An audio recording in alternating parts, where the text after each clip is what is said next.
I thoroughly enjoyed the movie, Bill, but I just was particularly taken by one aspect of the film, and that is in Star Trek II, it makes it respectable to be over 35.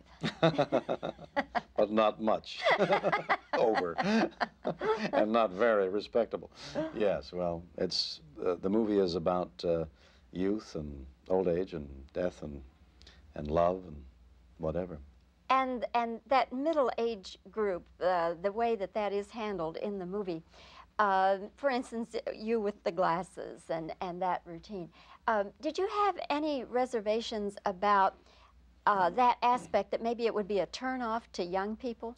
Well, it in fact was suggested not to do it at one point by some people who thought they had my best interests at heart. My feeling has always been that the more human you can make a character, the more vulnerable, the more identifiable, the better it is. And so we sought all means possible to do that. In the case of Star Trek, the chemistry is unique. It's been established for a long time, the chemistry between the characters and the kinds of plots and kinds of adventures that we can get into and do successfully and do well. But nevertheless, when you've been apart for some time and a new executive producer comes on the scene, Harve Bennett I'm talking about, a new director who has never directed Star Trek before, never directed any of these actors before, Nicholas Meyer. The cast is the same. A new writer, I don't think Jack Sowards ever wrote Star Trek before. There's always the question of, do we have it this time? Is it going to be there again? I would say on this particular picture, I felt very hopeful from the very first day because the script was in shape. The story had a beginning, middle, and end. It had some charm. It had some humor. The characters were in focus in their relationships with each other. The cast was up and excited, and Harve Bennett created a wonderful atmosphere. He's the producer of the film. Created a wonderful atmosphere for us to work in. Nick Meyer came to Star Trek with a tremendous amount of energy and love for Star Trek, kind of almost like a kid being introduced into this world and saying, wow, I get to work in Star Trek, you know, I get to make a Star Trek movie. So that excitement was contagious, and I think it's in the film. Of course, the movie Star Trek II has been getting a lot of publicity even before it's open because of the ending and is Spock dead or isn't he dead? How do you feel about that, Bill? Do you wish all that controversy hadn't opened up at this point? Well, we knew it would. The moment a decision to write the kind of script we did, we knew that there would be a great deal of controversy, and we knew that we had to walk a very fine line between trying to hide it and trying to make the picture so that people would have to go see it to understand what all the fuss was about, because it's not sure. We don't know that Spock dies. The audience themselves have to go to make up their own mind. So with the controversy was there, it's part and parcel of the angle that this film takes, and I think it's a good hook. Looking back to the first Star Trek, and you saw yourself in the mirror with your Spock makeup. Strange, yeah. Reaction? Well, it was kind of scary. When my children saw me in that makeup and my wife saw me in that makeup for the first time, they thought, oh, what is Daddy doing here? Because the character had to be experienced totally. You couldn't just look at this character and get any sense of where this character was going to go. It wasn't until after the show went on the air and people began to identify with the character and respond well to the character that we knew we had something.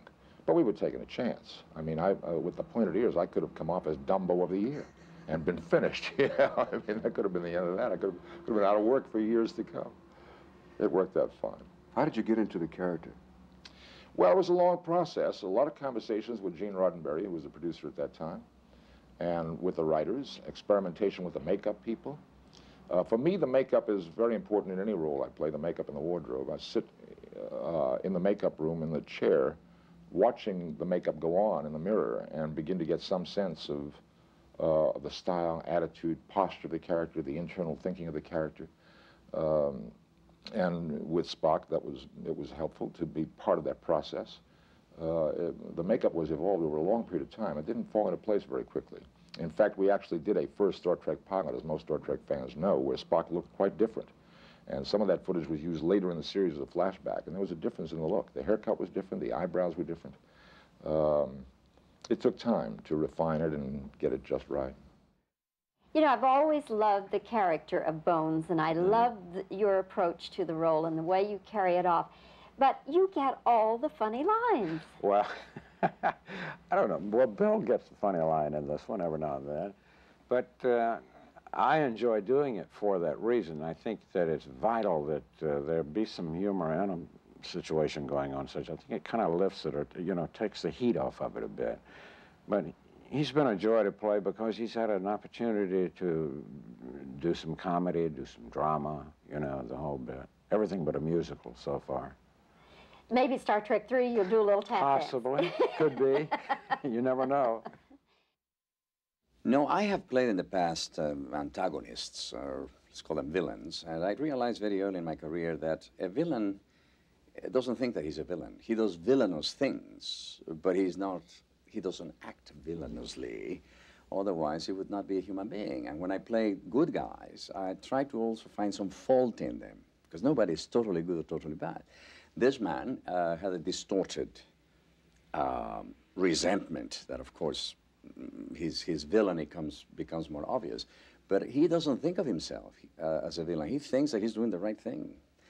Vengeance for the injustice to his wife, the death of his wife, you know. What can we say about Star Trek and the effect that it has on the young people who love it so much? The impact is enormous, and I do feel a sense of responsibility. I think it's a positive impact. I think it opens the imagination to ideas, scientific ideas, philosophical ideas, social ideas, and I think hopeful is the key word. Hopeful and futuristic. We're here. We exist. There is reason to be motivated and to try to learn, to do things, and to work together and to explore. For me, I think the series is one that bears up over long periods of time for a couple of good reasons. In the first place, a young child, 10, 12-year-old child, can watch the show and be entertained by the adventure of it, and then 6 or 8 years later see the same episode again and realize that there was an idea in that adventure that had to do with something that perhaps a 10 or 12-year-old might not be aware of, but they discover again later as they grow. And I think that's one of the reasons people enjoy seeing the show over and over again, to pick up on ideas that perhaps they weren't aware of at an earlier age.